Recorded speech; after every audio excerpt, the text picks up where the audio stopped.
Hi viewers, welcome to our channel.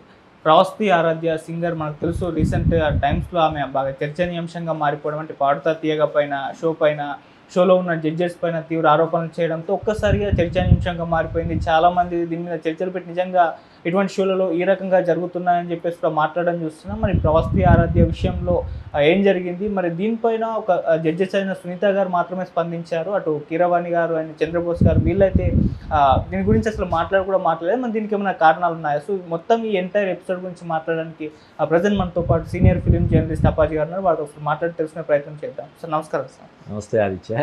Sir singer అమ్మాయి ప్రవస్తి ఆరాధ్య, అంతకుముందు super singer winner కూడా తను. సో పాడుతా తీగలు ఎలిమినేట్ అయిన తర్వాత పాడుతా తీగ పైన ఆ తర్వాత జడ్జెస్ పైన చేసిన కామెంట్స్ అవి కొన్ని రోజుల నుంచి కూడా నడుస్తూనే వస్తున్నాయి కదా సార్. మరి దీనికి సంబంధించి సునీత గారు మాట్లాడే ప్రయత్నం చేస్తారు. ఆ తర్వాత కొంతమంది సింగర్స్ అందరూ కూడా బయటకు వచ్చి లేదు అటువంటివి ఏమీ లేదని చెప్పేసి కూడా పాడుతా తీగ షో కంటెస్టెంట్స్ కూడా చెప్పడం చూస్తున్నాం. సో మరి ఎలా చూడొచ్చు అంటారు దీన్ని? అంటే ఇది చాలా సున్నితమైనటువంటి అంశం. అందులోనే అమ్మాయి పాపం చిన్నపిల్ల, 18-19 సంవత్సరాల వయసు అని చెప్పి తెలుస్తుంది మనకి. అంటే జనరల్గా పిల్లలు ఈ మధ్యకాలంలో మనం చూస్తే ఫెయిల్యూర్ని అంత ఇదిగా తీసుకోలేకపోతున్నారు. ఇప్పుడు మనం చూసాము ఆ మధ్య ఏది 98%, 97% వస్తే ఇంకా మార్కులు తక్కువ వచ్చాయని చెప్పి ఆత్మహత్యా ప్రయత్నాలు చేసిన వాళ్ళు, అల్లకల్లోలం ఇళ్లలో ఇది చేసిన వాళ్ళు గురించి మనం వింటున్నాం. అలాగా అంటే నిజంగా ఏం జరిగింది అన్నది మనకు తెలియదు. ఇప్పుడు నువ్వు ఇందాక అన్నావు కీరవాణి గారు వీళ్ళందరూ ఎందుకు స్పందించట్లేదని చెప్పి. ఆల్రెడీ సునీత గారు వచ్చి దానికి అంటే వాళ్ళ ప్రతినిధిగా ఈ అమ్మాయి చేసిన ఆరోపణలకి ఆమె వివరణ ఇచ్చే ప్రయత్నం చేశారు.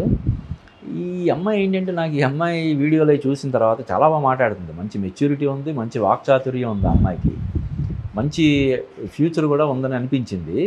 అనవసరంగా కొంచెం రాంగ్ గైడెన్స్లో, క్షణికావేశంలో, లేకపోతే ఏదైతే ఆ ఫెయిల్యూర్ని తీసుకోలేని దీంట్లో ఇవన్నీ చేయకుండా ఉంటే, అంటే అలా అని చెప్పి ఆ అమ్మాయిని మనం తప్పు పట్టకూడదు. ఆ అమ్మాయికి ఎంత వేదన అనుభవించిందో మనకు తెలియదు కాబట్టి ఆ అమ్మాయిని మనం తప్పు పట్టలేం. కానీ ఫ్యూచర్ దృష్టిలో పెట్టుకొని ఒక సింగర్గా, మంచి సింగర్ కావాల్సినటువంటి అమ్మాయి ఇలాగ చేయడం వెనకాల ఇప్పుడు దాన్ని బేస్ చేసుకొని కొంతమంది ఈ అమ్మాయిని సపోర్ట్ చేస్తున్నట్టుగా ఇంకా భీకరమైనటువంటి థంబ్నెయిల్స్ పెట్టి చాలా దారుణంగా కామెంట్స్ చేస్తున్నారు.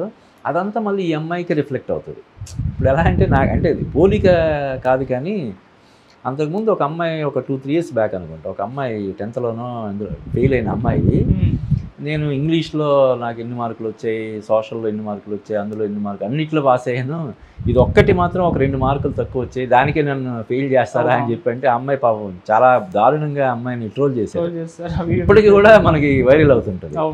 అలాగే ఏంటంటే ఫెయిల్యూర్ అయినప్పుడు ఒక్కొక్కసారి తీసుకోలేని ఇది ఉంటుంది. ఇప్పుడు ఎలా అంటే ఇప్పుడు ఒక సింగర్, అద్భుతమైన సింగర్ కూడా పర్టికులర్ టైంలో ఒక పర్ఫామ్ చేసేటప్పుడు పొరపాటున తడబాటు రావడం కానీ, లేకపోతే ఆ రోజు మెంటల్ కండిషన్ సరిగా లేకపోవడం వల్ల కానీ, వేరియస్ రీజన్స్ వల్ల ఆ రోజు పర్టికులర్గా పర్ఫామ్ చేసి ఉండకపోవచ్చు.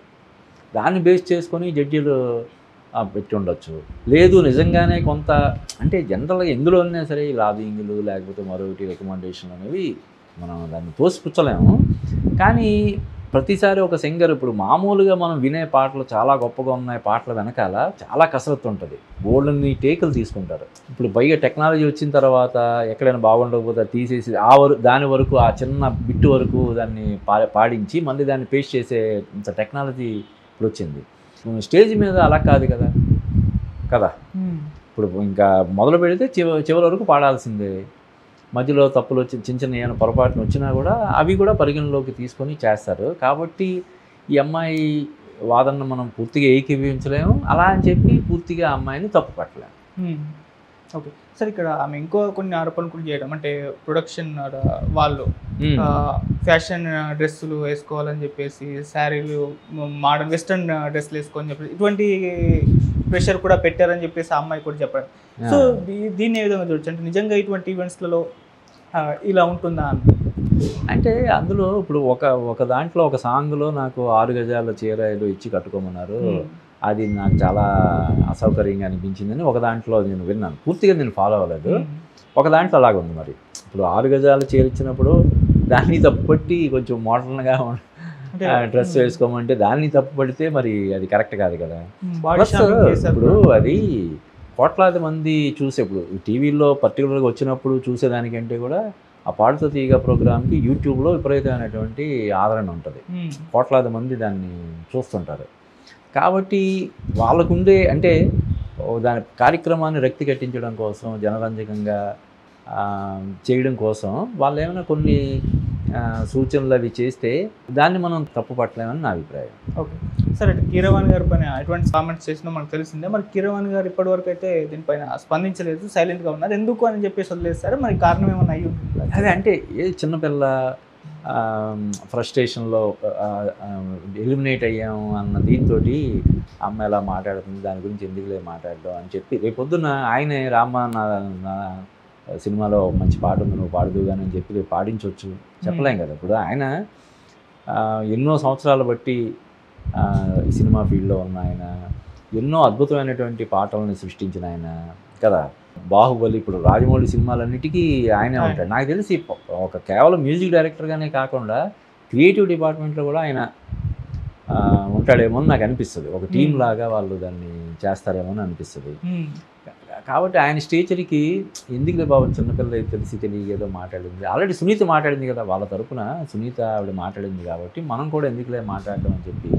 అలా అంటే అంతకుముందు రాజమౌళి మీద కూడా ఎవరో ఒక అతను భయంకరమైనటువంటి దాడి విమర్శ చేశాడు కదా, అప్పుడు కూడా వాళ్ళు స్పందించలేదు కదా. రాజమౌళి స్పందించలేదు, రాజమౌళి కుటుంబం తరపున ఎవరు స్పందించలేదు. స్పందించకపోవడం వల్ల ఏమైంది, అది ఒక వారం రోజుల్లోనో 10 రోజుల్లోనో సద్దుమణిగిపోయింది కదా. ఇప్పుడు ఇదేంటంటే ఈవెన్ సునీత కూడా స్పందించకుండా ఉంటే బాగుంటుందేమో నాకు అనిపించింది. ఓకే, ఆమె స్పందించిన తర్వాత మొత్తం నెగిటివ్. దానివల్ల ఏంటి, ఇప్పుడు ఆవిడ మాట్లాడింది ఏంటి, ఇప్పుడు ఇదేంటి అని చెప్పి మళ్ళీ మధ్యలో ఇప్పుడు మనం ఎలాగైతే వీడియో చేస్తున్నామో అలాగ మాట్లాడే వాళ్ళు ఎక్కువ మంది అయిపోయారు. అలానే మనం ప్రవస్థిని తప్పుపట్టడం కాదు, కానీ ఆ అమ్మాయి ఇప్పుడు 18 సంవత్సరాల వయసు అంటే అమ్మాయి లక్కీగా చాలా అద్భుతంగా మాట్లాడుతుంది.